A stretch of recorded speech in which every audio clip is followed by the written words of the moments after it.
నమస్తే, welcome to exclusive field report. Chennai delimitation సమావేశంపై నేతల మధ్య వార్. స్త్రీ చైతన్య విద్యా సంస్థల తీరుపై విమర్శలు. గుంటూరు జైలు నుంచి పోసాని విడుదల. ఉత్కంఠ రేపుతున్న జీవీఎంసీ మేయర్ వ్యవహారం. ఈ అంశాలపై ఫీల్డ్ రిపోర్ట్ ఇచ్చేందుకు హైదరాబాద్ నుంచి మా కరెస్పాండెంట్స్ అజీం, ఏలూరు నుంచి మురళి, గుంటూరు నుంచి రవికృష్ణ, విశాఖ నుంచి చంద్రశేఖర్ సిద్ధంగా ఉన్నారు. ముందుగా రవికృష్ణతో ఇంటరాక్ట్ అవుదాం. గుంటూరు జైలు నుంచి పోసాని కృష్ణమురళి రిలీజ్ అయ్యారు. జామీను పత్రాలు పోసాని తరపు న్యాయవాదులు కోర్టులో ఇచ్చారు. ఇటు బెయిల్ పేపర్లు న్యాయవాదులు జైల్లో సమర్పించారు. సిఐడి కేసులో కోర్టు నిన్న బెయిల్ మంజూరు చేస్తుంది. రవికృష్ణ, ఎలాంటి షరతులతో బెయిల్ ఇచ్చింది పోసాని కృష్ణమురళికి, ఏం చెప్తున్నారు లాయర్స్? అంటే ఏదైతే ఈ బెయిల్కి సంబంధించి ప్రధానంగా కూడా కొద్దిసేపటి క్రితమే ఆయన అయితే మాత్రం ఈ గుంటూరు జిల్లా జైలు నుంచి అయితే విడుదల అవ్వడం జరిగింది పోసాని కృష్ణమురళి.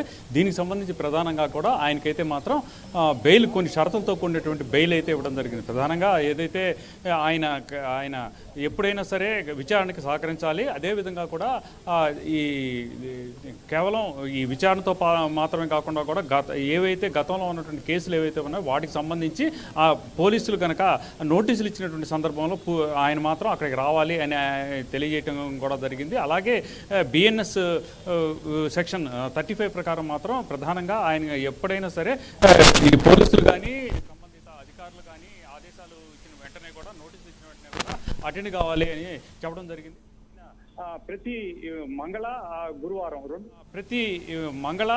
గురువారం 2 రోజుల పాటు మాత్రం 4 వారాల పాటు మంగళగిరిలో ఉన్నటువంటి సిఐడి కోర్టు ఏదైతే ఉందో ఆ సిఐడి ఆఫీస్కి రావడం, సిఐడి ఆఫీస్కి వచ్చిన తర్వాత ఆయన అయితే మాత్రం సంతకాలు చేసి వెళ్ళాలి అని ప్రధానంగా షరతులతో కూడినటువంటి బెయిల్ అయితే ఇవ్వడం జరిగింది. ఈ షరతులతో కూడిన బెయిల్కి సంబంధించి ప్రధానంగా కూడా 2 షూరిటీలు, ఒక్కొక్క షూరిటీ వచ్చేసి ₹1,00,000 చొప్పున, అదేవిధంగా కూడా 2 షూరిటీలు కూడా ఇవ్వటం జరిగింది. వీటికి మొత్తానికి సంబంధించి ప్రధానంగా ఈరోజు ఉదయం 10 గంటల దగ్గర నుంచి కూడా బెయిల్కి సంబంధించినటువంటి ప్రక్రియ అయితే ప్రారంభమైంది. ఈ షూరిటీలకి సంబంధించిన బాండ్లు ఏవైతే ఉన్నాయో బాండ్లను తీసుకొని వెళ్ళారు. అదేవిధంగా కూడా అక్కడ ఉన్నటువంటి కోర్టులో సబ్మిట్ చేయడం, అదేవిధంగా ఇక ఈ సాక్షులు ఎవరైతే ఉన్నారో, షూరిటీలు ఇచ్చినటువంటి వ్యక్తులు ఎవరైతే ఉన్నారో వాళ్ళని కూడా అక్కడ తీసుకెళ్ళి వీటి ప్రక్రియ మొత్తం పూర్తయిన తర్వాత 2:30 గంటల సమయంలో మాత్రం బెయిల్ పేపర్స్తో ఈ జిల్లా జైలుకి రావడం జరిగింది. ప్రధానంగా అదేవిధంగా కూడా జైలు వచ్చిన తర్వాత దగ్గర కూడా ఒక 4 గంటల లేటుగా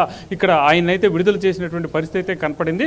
ఈ ప్రధానంగా ఏదైతే ఈ కేసుకు సంబంధించి వ్యవహారంలో మాత్రం ఆయన మీడియాతో కానీ ఇతరత్ర కానీ మాట్లాడకూడదని అయితే మాత్రం ఈ బెయిల్కి సంబంధించినటువంటి ఆయనకి ఇచ్చినటువంటి ఆదేశాలు అయితే మాత్రం ఉన్నాయి. ప్రధానంగా ఎప్పుడైతే ఆయన మీద పోయిన నెల 26వ తేదీన అయితే మాత్రం ఈ కేసు మొట్టమొదటిసారిగా కూడా ఆయన అరెస్ట్ చేశారు. అరెస్ట్ చేసి ఇక కడప జైల్లో ఉంచడం, ఆ తర్వాత ఒకదాని తర్వాత ఒకటి పీటీ వారెంట్స్ ద్వారా ఒకసారి నర్సాపేట, ఆ తర్వాత విజయవాడ, తర్వాత కర్నూలు, మొత్తం కూడా 4 చోట్ల కూడా ఆయన మీద అయితే మాత్రం పీటీ వారెంట్తో అరెస్ట్ చేశారు. 4 చోట్ల కూడా ఆయన అయితే అరెస్ట్ చేసి జైల్లో అయితే ఉంచినటువంటి కస్టడీకి తీసుకున్న పరిస్థితి అయితే కనపడింది. ప్రధానంగా కూడా ఏదైతే 4 కేసులకు సంబంధించి బెయిల్ వచ్చినటువంటి నేపథ్యంలో ఆయనకి విడుదలవుతారు కర్నూలు నుంచి అనుకున్నటువంటి సందర్భంలో మాత్రం సిఐడికి సంబంధించి సిఐడి అధికారులు అయితే ట్విస్ట్ ఇచ్చారు. వెంటనే ఆయన కర్నూలులో విడుదలైన వెంటనే కూడా పీటీ వారెంట్తో ఆయన అయితే అరెస్ట్ చేయడం జరిగింది. దానికి సంబంధించి ఆయన ఇక హైదరాబాద్లో ఏదైతే చంద్రబాబు నాయుడిని, అదేవిధంగా కూడా అమిత్ షాని కూడా వ్యక్తిగతంగా దూషించడం, అలాగే కూడా కొన్ని చిత్రాలు ఫార్మేట్ చేసినటువంటి చిత్రాలు ఏవైతే ఉంటే దాన్ని ప్రదర్శించడం, వాటి మీద సిఐడి వాళ్ళు మాత్రం అదుపులో తీసుకున్నారు. గుంటూరు సిఐడి అధికారులు ఆ సిఐడి అదుపులో తీసుకున్న తర్వాత ఆయన్ని రిమాండ్కి 14 రోజులు రిమాండ్ కోర్టు చెప్పిన తర్వాత మాత్రం ఆయన మరింతగా విచారించాలి సిఐడి అధికారులు అడిగినటువంటి నేపథ్యంలో ఒక్కరోజు ఆయన కస్టడీకి ఇచ్చారు. ఆ కస్టడీకి ఇచ్చిన తర్వాత తిరిగి కూడా ఒక్కరోజు కస్టడీ పూర్తయిన తర్వాత తిరిగి ఆయన గుంటూరు జిల్లా జైలుకిలోనే తరలించినటువంటి పరిస్థితి. అప్పటి నుంచి కూడా ఆయన అయితే మాత్రం పూర్తిగా ఈ ఆ బెయిల్ కోసం అయితే ప్రయత్నిస్తున్నటువంటి పరిస్థితి అయితే కనపడింది. బెయిల్ నిన్న అయితే ఇవ్వడం జరిగింది. నిన్న సాయంత్రం 4 గంటలకే బెయిల్ ఇచ్చినటువంటి నేపథ్యంలో అప్పటికే బ్యాంక్ టైమింగ్స్ కానీ, తర్వాత ఎవరైతే అండర్ ట్రయల్లో ఉన్నటువంటి ఖైదీలకు సంబంధించి 5 గంటల తర్వాత వాళ్ళకి సంబంధించినటువంటి ప్రక్రియ అయితే స్టార్ట్ కాదు. ఈ నేపథ్యంలోనే అయితే మాత్రం ఈరోజు మొత్తానికి ఈ బెయిల్ పేపర్స్ ఇవ్వటం, అదేవిధంగా కూడా షూరిటీలు సబ్మిట్ చేయటం, బాండ్ పేపర్స్ ఇవ్వటం, వీటితో ఈరోజైతే ఆయనకి పూర్తిగా కూడా బెయిల్ మధ్యాంతర అర్ధరాత్రి బెయిల్ అయితే వచ్చినటువంటి పరిస్థితి అయితే ఉంది. దీనికి సంబంధించి మాత్రం తప్పనిసరిగా కూడా ఆయన ఈ కేసులే కాకుండా మొత్తం ఆయన మీద 17 కేసులు వేసినటువంటి నేపథ్యంలో ప్రజెంట్ అయితే మాత్రం కేవలం 6 కేసులకు సంబంధించి మాత్రం పూర్తి స్థాయిలో బెయిల్ వచ్చాయి. మిగతా 11 కేసులకు సంబంధించిన విషయాల్లో మాత్రం బిఎన్ఎస్ సెక్షన్ 36 ప్రకారం మాత్రం ఆయన మిగతా కేసులకు కూడా పోలీసులు పిలిచినటువంటి వెంటనే కూడా విచారణకు రావాలి, విచారణకు సహకరించాలి అని బెయిల్ కండిషన్స్ ఏవైతే ఉన్నాయో ఆ బెయిల్ కండిషన్లో చెప్పినటువంటి పరిస్థితి అయితే ఉంది.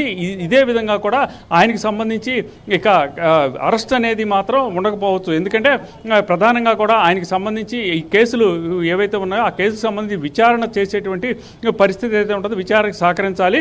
అంతేగాని అరెస్టులు చేసేటువంటి ఈ అధికారం అయితే ఇక అరెస్టులు చేసే పరిస్థితి అయితే అరెస్టులు చేయకూడదని అయితే మాత్రం న్యాయస్థానం చెప్పింది. ఏది ఏమైనప్పటికీ కూడా కొద్దిసేపటి క్రితం ఆయన రిలీజ్ అయిన వెంటనే కూడా అక్కడ వచ్చినటువంటి ఎవరైతే అంబటి రాంబాబుతో మాట్లాడటం ఆ మాట్లాడిన సందర్భంలో మాత్రం ఆయన భావోద్వేగానికి లోనయ్యారు. అదేవిధంగా కూడా ఆయన కొద్ది కంటతడి పెట్టినట్టు కూడా కనపడుతుంది. ఎవరితో మాట్లాడకుండా కూడా ఒక్కసారిగా కూడా ఆయన కారులో బయలుదేరి వెళ్ళిపోయారు. ఆయన అయితే హైదరాబాద్ వెళ్తున్నట్లు కూడా మనకు తెలుస్తున్నటువంటి సమాచారం.